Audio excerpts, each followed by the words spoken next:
took time to come here and listen to this story. The order of events will go, I'll list them out, as well as a little bit of the ground rules and the introductions. You'll be provided at the end with a packet, information packet that has a lot of the information you're probably looking for. It'll ask for your email and all that other stuff so that we can contact you, and we're happy to do so. So, a couple of ground rules, please, no questioning during the individual presentations. Questions will be taken following Chief Padilla's closing remarks. Presenters will be available following the presentation for questions, individual interviews. Remember, this is an ongoing investigation, so some of the information we're not able to release at this time, but we're happy to answer what questions we can. Again, the media packets will be available for you at the end. The order of speakers will be Chief of Police Rafael Padilla, followed by Mayor Dana Ralph, followed by FBI Special Agent in Charge Rick Collada, King County Deputy Prosecutor, and then family representatives, followed up by Chief of Police Rafael Padilla. All right.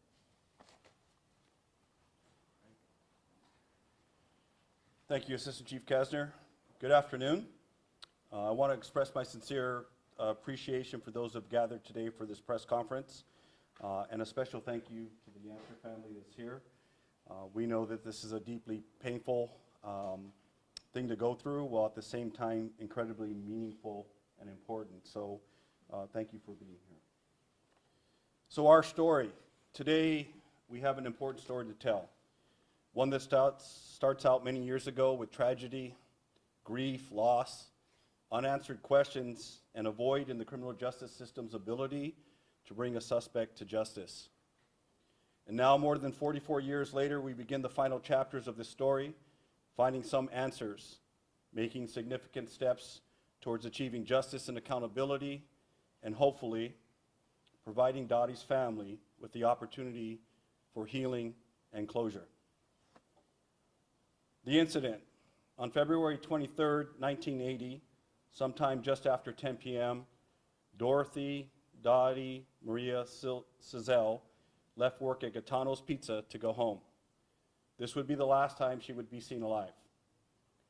3 days later, her co-workers from Boeing called and let us know that she had not shown up for work for 2 days, and this was hugely unusual for Dottie. Kent Patrol Officer Bob Burwell, now retired Kent Sergeant Bob Burwell, was dispatched to meet Dottie's family and her co-workers at her condominium on the East Hill to perform a welfare check to see what was going on. It was on this sad day that Dottie was discovered murdered in her condominium, and our story began at that point forward till today. But before I complete the story, I want to share a little about who Dorothy Marie Cizelle, Dottie to her family and friends, was. We have a picture of her here, representing her in the workplace here, that we want to make sure we honor the human being that we all lost on that fateful day.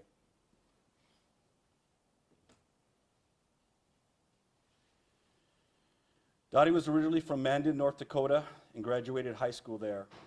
After high school, she worked at the school district. She would later move to Washington and live in the Seattle area for about 12 years. Just prior to her death, she had recently purchased a condominium on the East Hill of Kent, moving here from Renton. She was just 30 years old and in the zenith of her life. What we know is that she was hardworking. She worked 2 jobs. She was a training supervisor for Boeing in Renton, where she trained new engineers, and she also worked on weekends at Gaetano's Pizza on the side.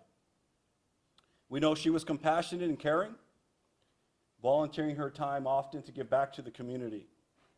She was a perennial annual volunteer for Special Olympics, bringing purpose to a community and joy to children and adults with intellectual disabilities. And we know she was loved. What we have here today representing her family is just one small part. The Yancer family is large, and they loved her dearly. She was survived by 8 siblings total, numerous extended family, and her parents at the time, who have since passed. Very, very much love. And we know that Dottie was not forgotten. Her family surely made sure of that. You will hear about that when I tell the story. Never forgetting what happened, never stopping and urging and encouraging us to continue to keep this case active. And all of that resulted in where we are today with the suspected murderer in custody and us sharing this story. So for the investigation, back on that February 26th day, Kent officers and crime scene investigators responded and thoroughly processed the crime scene, collecting evidence, including DNA, and it was their extensive and exhaustive work to collect and preserve that evidence that made the eventual identification of Dottie's murderer possible. All of the prior Kent officers who worked this case have long since retired, and a couple of them have even passed away. But I can't underscore the importance of the role they played in this case. The King County medical examiner at the time of the murder would later determine that the cause of death for Dottie was asphyxia by means of cervical compression. The ME's report also indicated that there was blunt force impact trauma to her head. At the time, all forensic methodology and technology that was available was brought to bear on the investigation. But as we all know, DNA evidence and the technology back at that point was not what it is today. The Washington State Patrol Crime Lab, with the limited resources, did do a DNA analysis, and they determined that the DNA evidence from the scene came back to a male who was subsequently identified as individual A, our unknown suspect.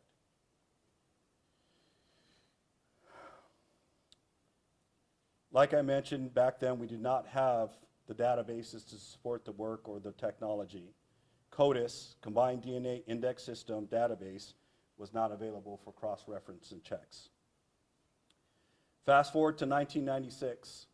Additional DNA evidence from the case was examined and sent to the Forensic Science Associates in California, but still no match to individual A. Over the years, DNA from persons of interest were submitted and compared, but still no matches. In 2015, the Yancer family, who never gave up on Dottie, contacted Sergeant Tim Ford, who at the time supervised the Kent Police Major Crimes Unit, and they requested of him that someone be assigned to continue the case and look into the investigation further. Normally, this case would be assigned to a detective. Sergeants generally assign cases. They don't take them on themselves. But in this case, Tim felt compelled. It pulled on his heart, and he took it upon himself to take this case and work it. And he did so for the past 9 years. In 2022, senior forensic genealogist Misty Gillis performed additional genealogy comparisons of the DNA profile from an individual A. With their advanced technology, they identified 11 potential suspects. That began the work to collect and compare DNA samples and eliminate suspects from the group. 2 of the suspects identified were Kurt and Kenneth Kundert, brothers living in Arkansas. In September of 2023, Sergeant Ford and Kent detectives began to look into the Kundert brothers and were advised they were both in custody for an unrelated assault charge in Arkansas, where they resided. Sergeant Ford coordinated with the Van Buren County Sheriff's Office to request voluntary DNA from the brothers. Kurt Kundert gave voluntary DNA. Kenneth did not. We were able to eliminate Kurt from the suspect list because his DNA was confirmed not to match that of individual A. Kent detectives continued investigation, collecting evidence. They determined that Kenneth Kundert had ties to Washington. They established that he had worked in the Snohomish County area in 1987. They also discovered that Kenneth and his brother lived in an apartment complex about 1,200 feet away from where Dottie was murdered. In March of 2024, Sergeant Ford and detectives in the Kent Police Special Investigations Unit traveled to Clinton, Arkansas to conduct surveillance on Kenneth Kundert. They were assisted by the FBI, the Arkansas 20th Judicial Drug Task Force, and the Van Buren County Sheriff's Office. During that operation, they were able to obtain a discarded cigarette belonging to Kenneth Kundrat. That was our DNA sample. That DNA cigarette was determined by the Washington State Patrol Crime Lab to match that of individual A, our suspect. On August 20th, 2024, Sergeant Ford, Kent Homicide Detective Brendan Wells, Kent Special Investigations Unit Detectives Dan Yagi and Aaron Lai returned to Arkansas to arrest Mr. Kundrat. Assisted by the FBI, the Arkansas Judicial Drug Task Force, and the Van Buren County Sheriff's Office, he was located and taken into custody without incident. Mr. Kundrat is currently in Van Buren Correctional Facility where he is booked for a nationwide murder warrant out of Washington. His bail is set at $3 million and he is awaiting extradition. The other part of this story has to deal with a Kent police sergeant who did not give up on this case, and that would be Sergeant Tim Ford. It was his duty to continue to work for the Yancer family. Tim, can you come forward, please? Tim is a man of action, not a man of words. So I'm respecting his wish not to make comments today, but I want the whole world to know who he is and recognize him appropriately. Tim is a 28-year law enforcement veteran. He's one of the few people who still work at Kent that have been here longer than me. He has had a remarkable career with numerous assignments, some of which include assignments as a canine officer, detective, detective sergeant, and special investigation supervisor. Sadly for us, Tim is retiring at the end of this year, starting a much-deserved retirement life. And while his career was excellent outside of what happened with this case, we all know, and I think he would agree, that arresting Kenneth Kundrat and bringing justice to the Yancer family is the pinnacle achievement of his career. If you were going to script a way to retire as a crime fighter, you couldn't script it any better than this. I'd like to take a moment to show some appreciation and congratulate Sergeant Tim Ford.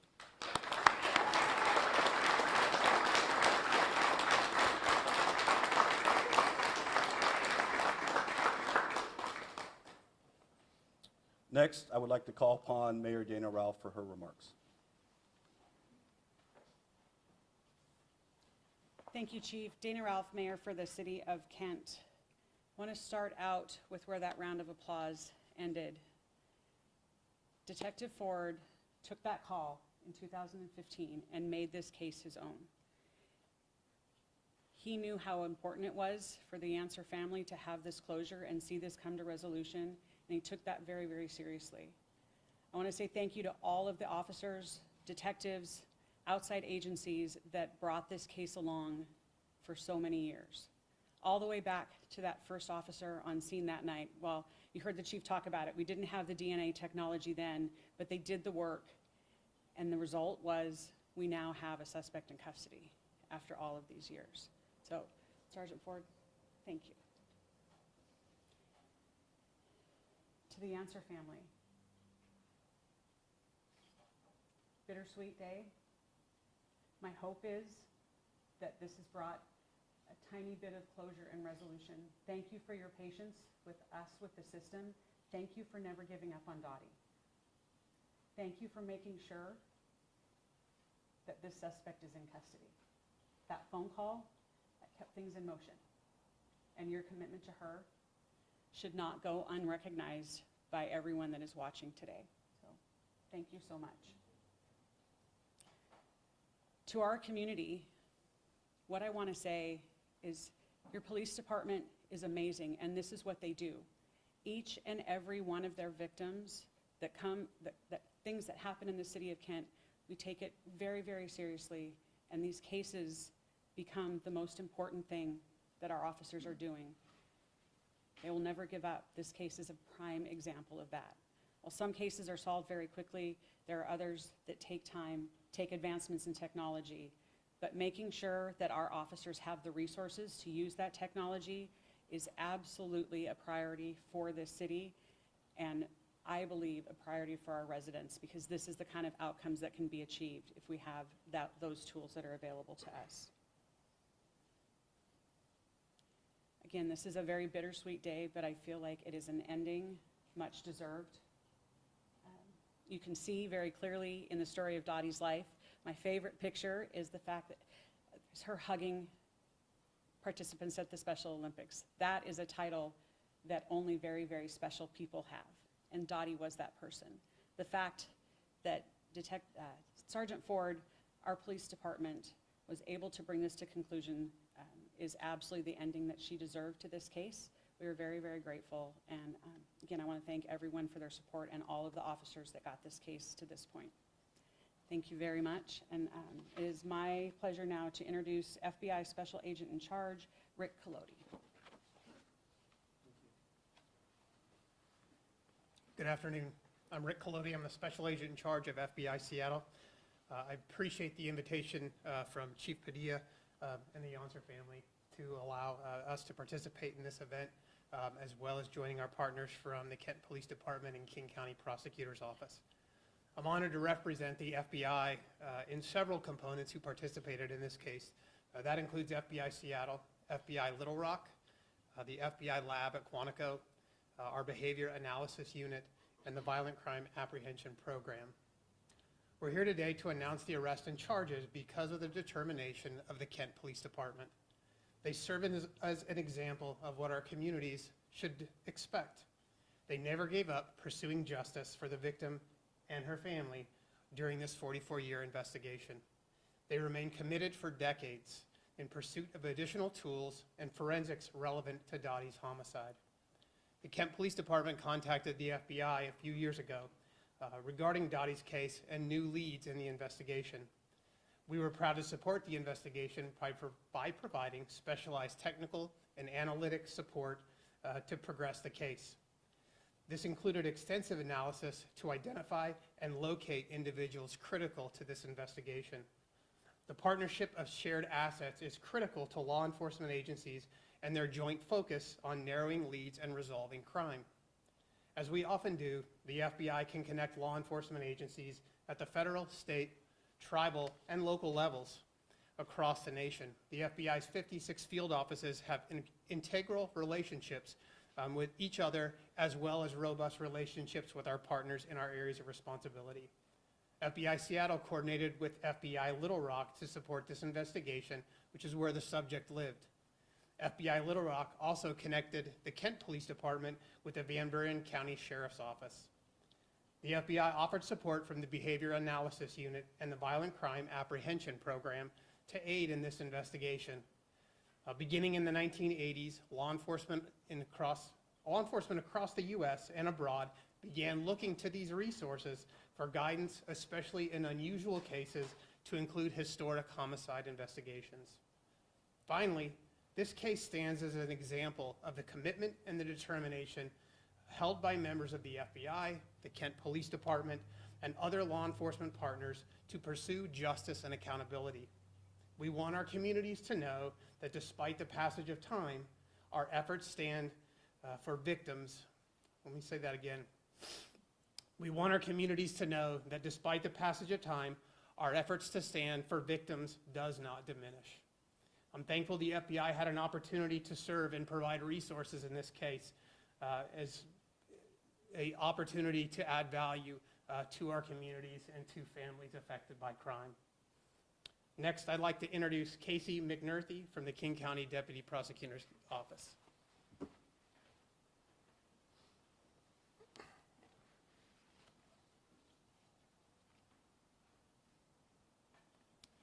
On behalf of King County Prosecutor Lisa Mannion and Senior Deputy Prosecutors Jackie Lawrence and Mary Barbosa, I would like to thank the Kent Police Department for their work over many, many years. We are here because of Sergeant Tim Ford and the work that he and others in the Kent Police Department did. No family asked to go through what the Yonser family has gone through and endured for the last several decades, and will continue to endure over the years to come as this trial continues.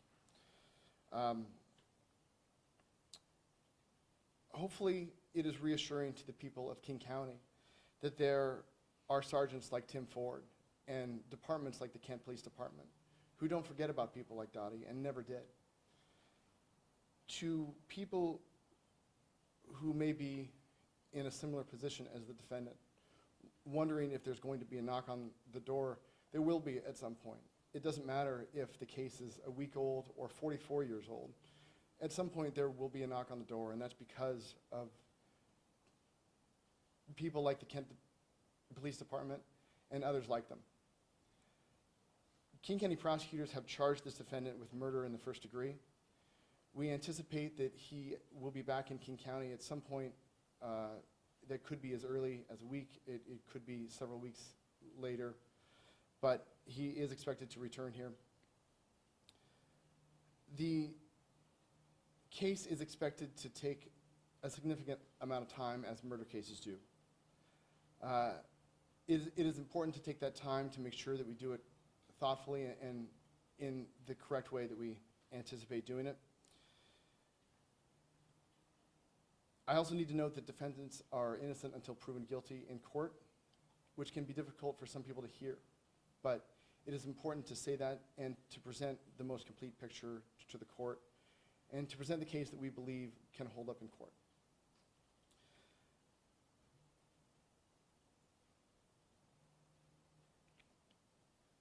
Thanks again to each member of the Kent Police Department for their work on this case, and Sergeant Tim Ford for the years of dedication.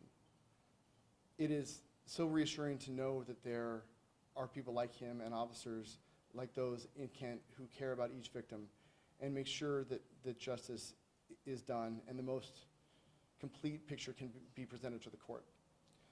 I now want to turn things over to Dottie's older brother, Jim Yancey, who has a statement on behalf of the family.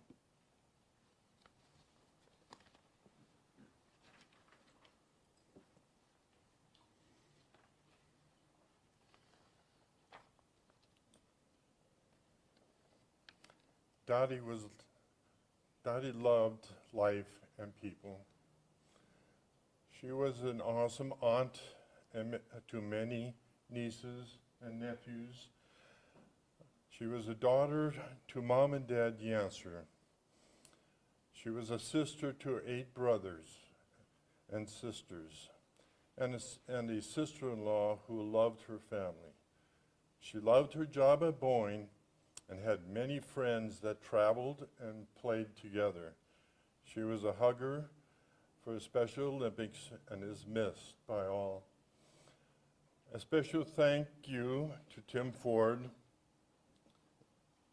again, with the Kent Police Department, who became her avenger for us and renewed our faith and gave us hope with his compassion and faith that her killer would be found. We thank all who have been involved in supporting Tim Ford and the numerous other law enforcement personnel that have gotten us to this point. The apprehension of Dottie's killer has also given hope to so many other families that are waiting for a resolution to their active or cold case. Thank you.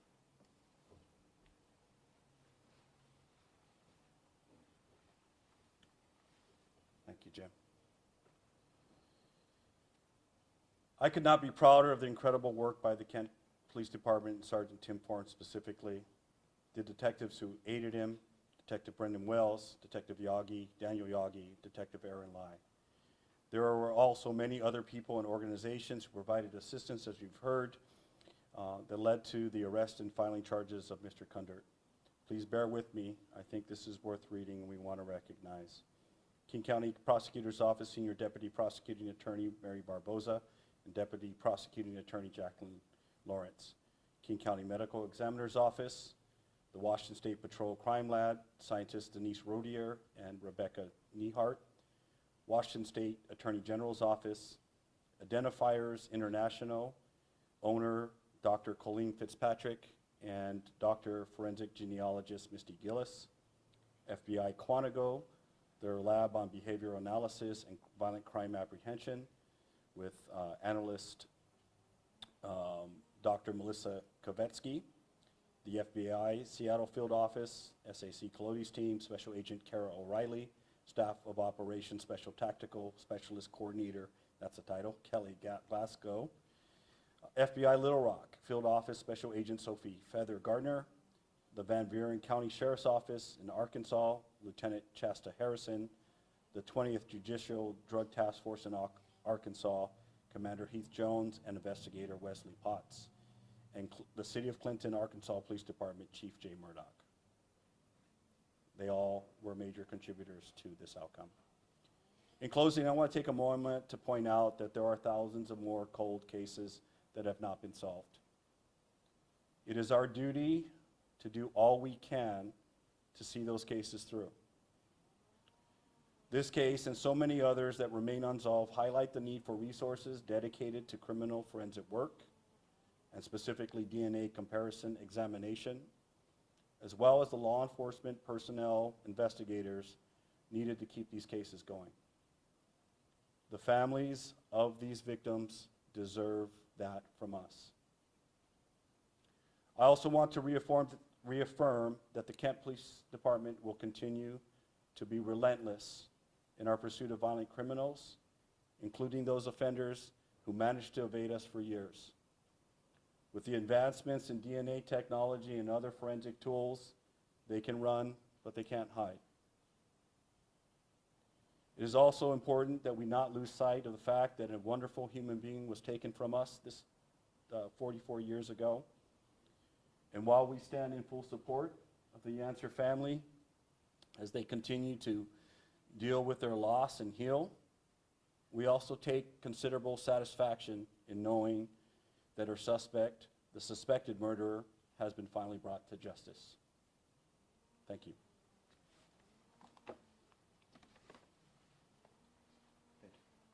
We're going to take this opportunity now to answer a few questions. Feel free to just ask your question, and then the appropriate person will just give them time to step forward to answer your question. Please be respectful of each other. I know you got questions. Then we'll break off. We'll start with Deborah. Thank you. Deborah Horn from Arrow 7. Is it possible, Sergeant Ford, to get you to answer a question? That's not the question. Well, okay. Well, I need you to come up to the front. I tried. Why this case? What about this that you decided 9 years ago that you were going to devote yourself to solving?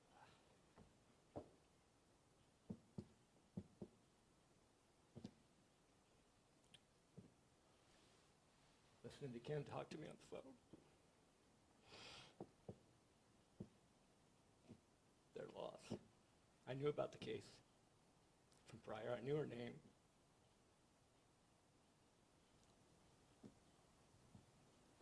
Didn't know all the facts. But once I got into it, I couldn't put it down. It just took off from me. Is that enough?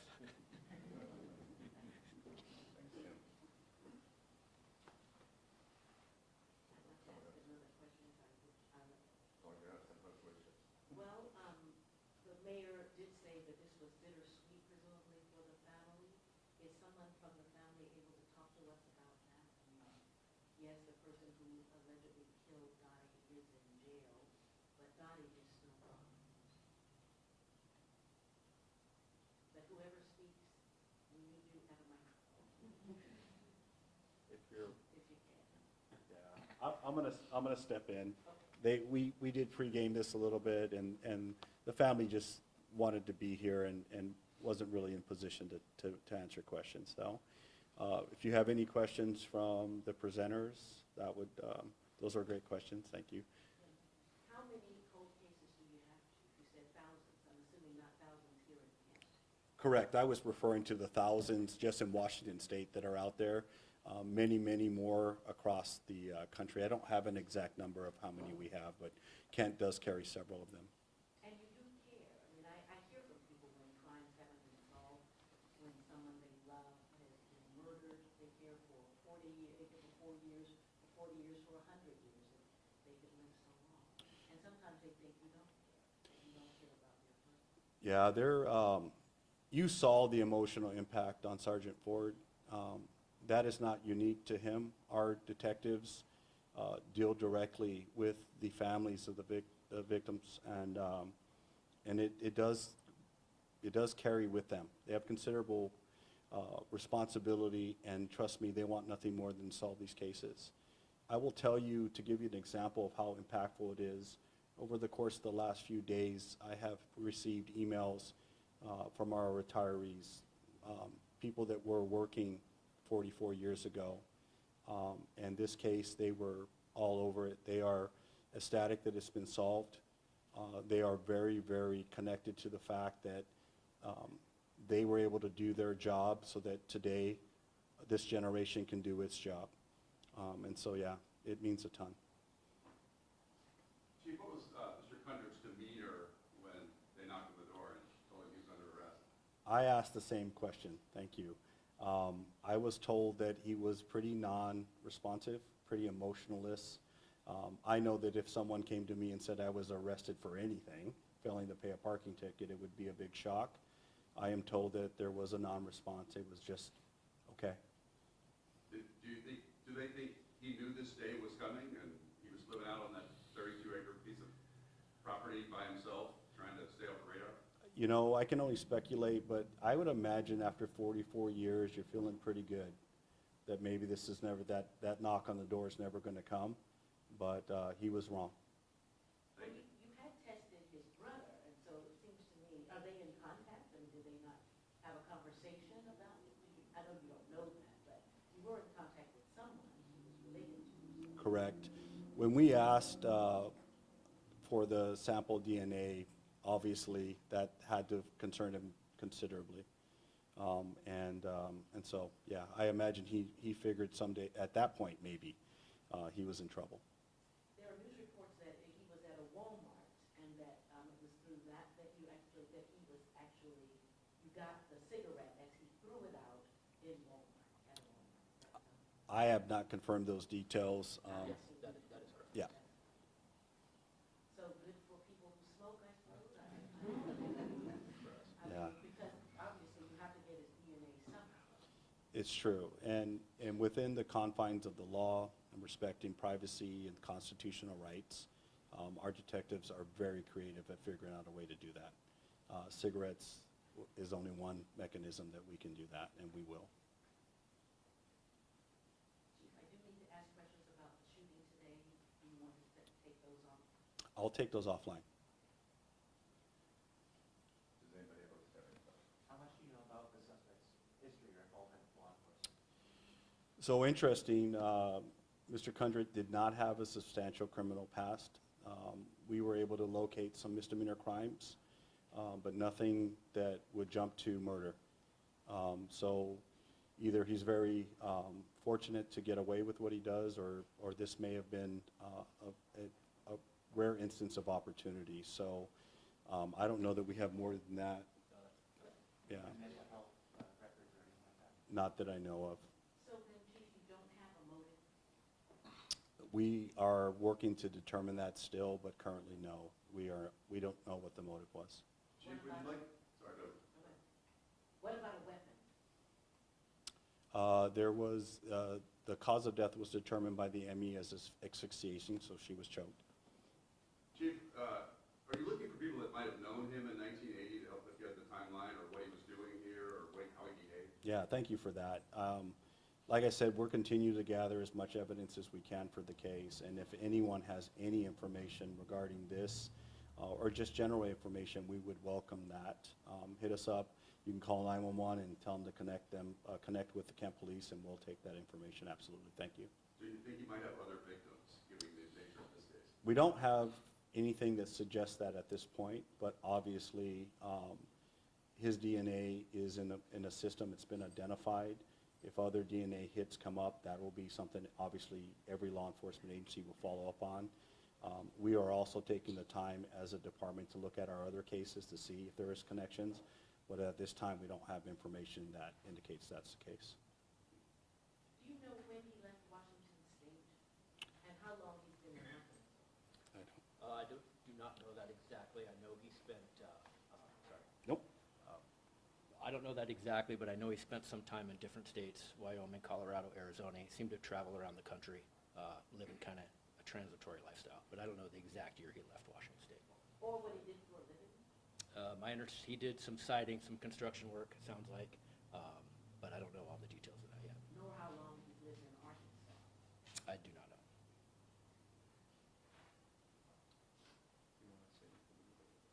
Yeah, are there any more questions? Yes. Chief, if you could just talk about this, you're looking at other cases. Did you have any other cases around that time frame, 1980s, that are unsolved, that you are actively looking at? I don't have a specific recall of each of the cases.